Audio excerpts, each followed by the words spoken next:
Hi everyone, and welcome to Marvelpiece Theater. As you can see from the introduction, what we're trying to do here is to emulate and copy and give homage to Masterpiece Theater. So when we originally thought of doing this series, I thought I might start with, "Good evening, I'm Chrissy Chappell, and tonight we are going to..." I changed my mind about that. We're going to be a lot more relaxed and casual here. So I will simply start here now with a little explanation of how we got this idea.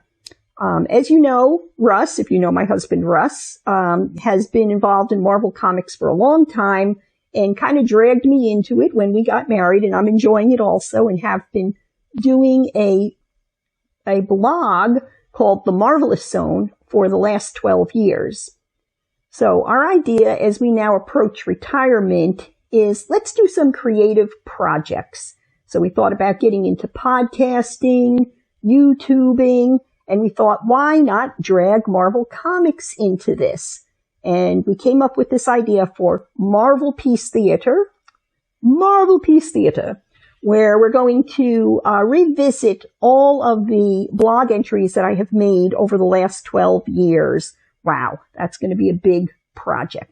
But we're going to start tonight at the beginning with the Fantastic Four issue number 1. So this is the true beginning of Marvel Comics. And writer Stan Lee, when he created the Fantastic Four, had an idea to do something slightly different than what was being done before. He actually was trying to emulate to some degree the Justice League from DC Comics, but he also said, and here I will read to you in my best Alistair Cook imitation, if I might. Stan Lee said that he wanted to do the type of stories that he would like to read, the kind of characters that I could personally relate to, flesh and blood, with faults and foibles, fallible and feisty, and, most important of all, inside their colorful costumed booties, they'd still have feet of clay. Well, if that doesn't describe the Fantastic Four, I don't know what does. So without further ado, let us proceed to the first episode of Marvelpiece Theater with a piece that we like to call, have you heard the one about the scientist, the test pilot, the socialite, and her kid brother? Hope you enjoy.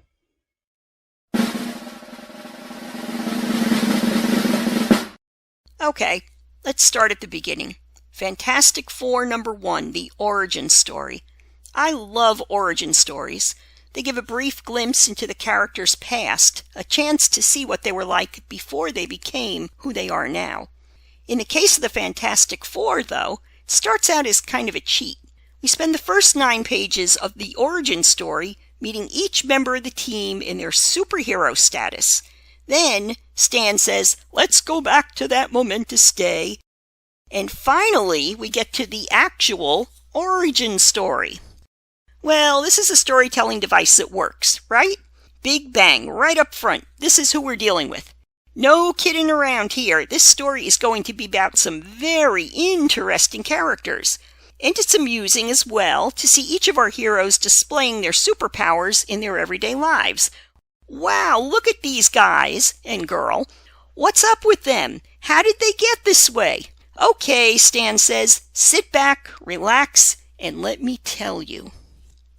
I'm not going to rehash the plot. Not much, anyway. If you've seen the movie, you know. And if you haven't seen the movie, suffice it to say they all go up in a rocket ship and get bombarded with cosmic rays, which changes their molecular structure. But now, here's a question. A good question. One might ask, why did each one of them get the particular power that they did? Well, let's see. Johnny is a teenager, so he's hot, right? He's got hormones. He's got energy. Fire is a good element for him. Ben, in my estimation, even before all this starts, is a tough guy. Broad shoulders, big hands, confrontational. So it kind of makes sense that he would become a super strong rock guy. Reed, the scientist, the brainiac of the group, super stretchy? Can't really figure that one out unless to say that he's now able to physically extend his body in all directions, even as he already is able to extend his mind and his imagination. Well, yeah, I guess that kind of makes sense. Sue becomes invisible? No brainer.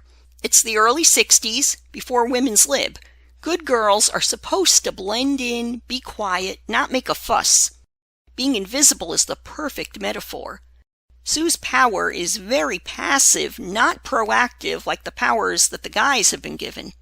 What she brings to the group is a defensive capability, not offensive. She's not meant to fight, only to protect. And mostly that's the case, at least in these early comics. So here we are, 4 people suddenly bequeathed these superpowers, just learning what they can do, and now enters their first foe, the Mole Man. He lives underground. He has huge, scary monsters at his beck and call. The Mole Man himself? He looks like Howard Cosell in a pair of 3D glasses. Not really very scary. Kind of comical, actually. Then he starts to tell his story, all about how when he lived on the surface, the people of that world would spurn and reject him because he's so damn ugly. So he separates himself from society and eventually stumbles into this subterranean world, where he sets himself up as the leader of all the subterranean creatures. Far as I can tell, his superpower is that he can sense things in the dark, like a mole. At one point he says he learned how to do that, and a couple of panels later he says, "I possess a natural radar sense."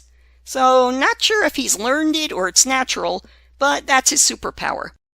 At the end of our story, the Fantastic Four use their powers to defeat the Mole Man and seal off his domain with a giant rock slide. They fly away in their spaceship, hoping that they've seen the last of him. But as Russ has explained to me many times, if you don't see a body, they aren't really dead. So somehow, I think we may be seeing more of the Mole Man. Well, that's the story, the first adventure. But now let's go back a moment to who the Fantastic Four characters were before they became fantastic. I want to say they're ordinary people just like you and me, but really, they're not. I've already mentioned Reed is a super brainiac and he's invented a spaceship. Ben is a pilot, or is he an astronaut? Sue is apparently a socialite, and also Reed's fiancé. Johnny's simply her brother, a high school kid. In fact, that's the only reason Sue and Johnny even get involved in all this in the first place. Kind of boggles the mind that the U.S. government would allow the inventor, his fiancé, and her kid brother to commandeer a rocket. Well, actually, the government doesn't allow it. We're shown that they sneak onto the launch pad because there is no time to wait for the official clearance. Conditions are right tonight. Let's go. And before the guard can stop them, they're soaring into outer space. So, one guard, only one guard, and they have plenty of time to blast off before anyone can get there and stop them. With a government like this, no wonder we need superheroes. Well, that was a lot of fun, wasn't it? As you can see, our colorful quartet does not yet have their traditional blue uniforms, but that will come around in the next several issues.